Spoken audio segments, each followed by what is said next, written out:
What's up, everyone? Today we're going to be working on the Plymouth Satellite. Now, we have a lot of work to be done, especially on the driver's side right here. The frame is in really rough shape, and a big thank you for Colleen. She's actually sending us a subframe part. Like, I don't know exactly how much of it, if it's from here all the way up or if it's just this area. So either way, that will cut down a massive amount of time that needs to go into the repair. So a big thank you to Colleen for sending this sending up the frame rail as a repair. I so appreciate it.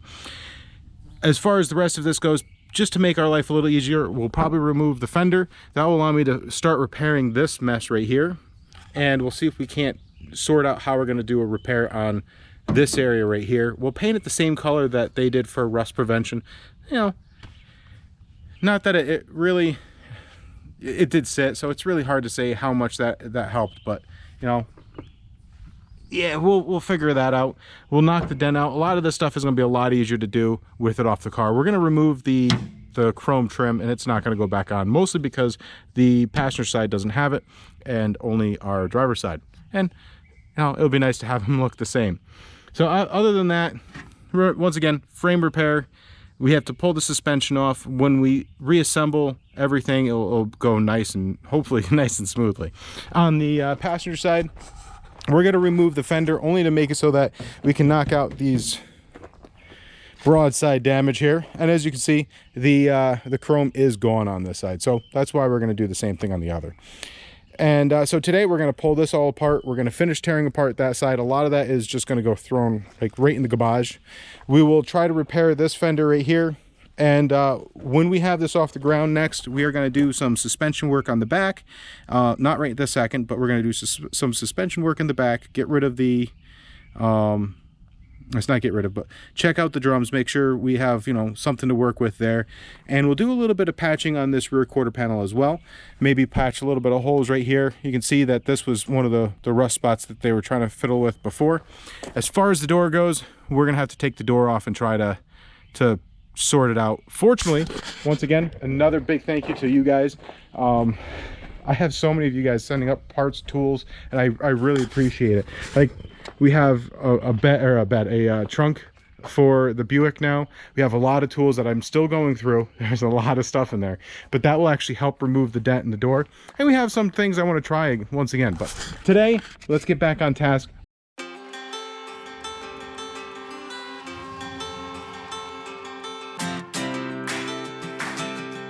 So I'm looking at this right here, and it's got a spot for you to be able to put a wrench on it and to take this strut out. And a lot of times, like the ones I like to, you know, work with on the Supra and stuff, they have a torque that goes in the center of it, so you can actually get a nice grip on it. And then I can use my my different set where I can put something straight down. Can't do that. So we're breaking out my great-great-grandfather's wrench that he used to be a machinist, and or he was a machinist, I should say. And this is, I track this back to the really early 1900s, and you can't beat old tools, but they can beat you. That's actually, this is the tool that I was using it inappropriate, and it slipped, and I actually split my hand open right here. I think 2 weeks ago or a week ago, maybe it was last week, I can't remember. But yeah, can't beat old tools, but they can beat you.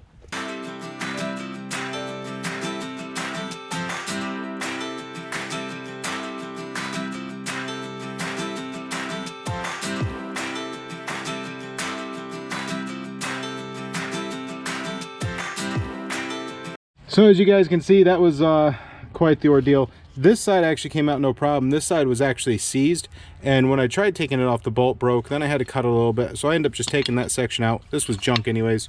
But while grinding on it, I noticed a couple things that were concerning, so I started kind of just using this air chisel here to kind of mess around with what's going on, just to see exactly you know, what we're working with. And remember, when the live stream was really hard because, you know, I didn't have really good reception. I had my old phone, so you couldn't hear me, you couldn't really see me. It was it was downright terrible. But the best I could do was get up underneath here and actually feel the frame. And this is where, so far, each one of these satellites I've been looking at, this is where the frame had rotted out. And the frame, this is solid, which is hilarious because this was what was on the ground. So this is all solid, all the way up to right about here. So I just couldn't get my hand up to it. So this frame rail is pretty much just Rice Krispies right through here. And as you can see, I was this shouldn't be able to just blow through it. And you can see through here, it just ate through it. When I put it here, it ate through it. When I put it here, it made a perfect hole.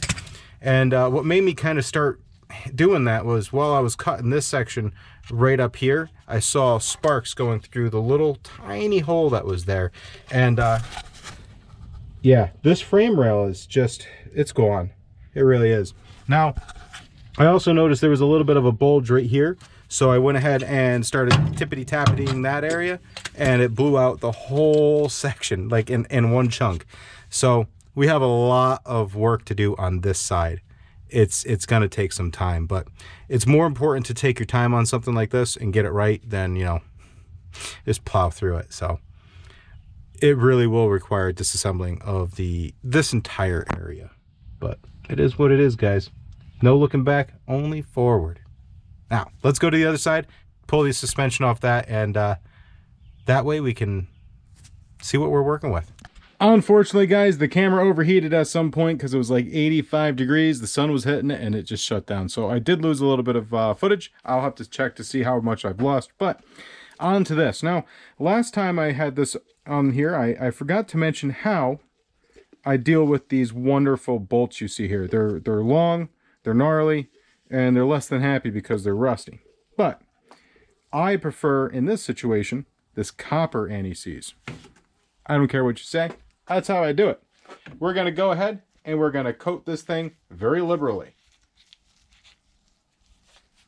As best you can. See, it's kind of like super glue. It gets on everything except for where you're trying to get it on. Also, this stuff is getting kind of old. But like I do the silver anti-seize for like lug nuts and stuff like that, but I don't know, I like copper lug nuts, or no, copper lug nuts. I like copper anti-seize in this situation. That being said, for the love of God, wear gloves, otherwise you'll be picking it out behind your eyelid and possibly in your teeth by the end of the week and a month from now. So gloves. Anyways, next step is we're going to flip this bad mama jama over. And we're going to work her back and forth a tiny bit until she's ready to get loose and getting the heck out of there. All right, I need my impact gun and the appropriate, oh, it would work better if you put it the right direction.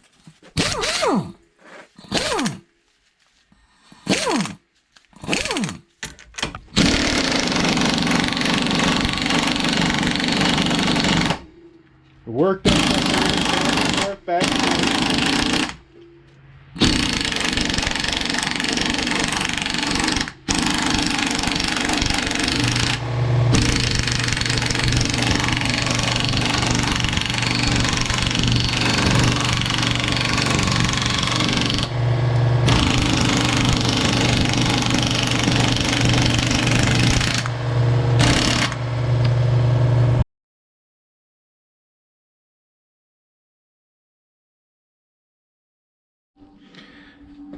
So, if you noticed, while I had it sitting here, I had it, you know, in the vise with this right here, you know, securely tightened down. So when you hit it with the, you know, wrench or impact, it's not just kind of wandering around inside here. You want it to be, you know, nice and, you know, stable. Anyways, very easy way.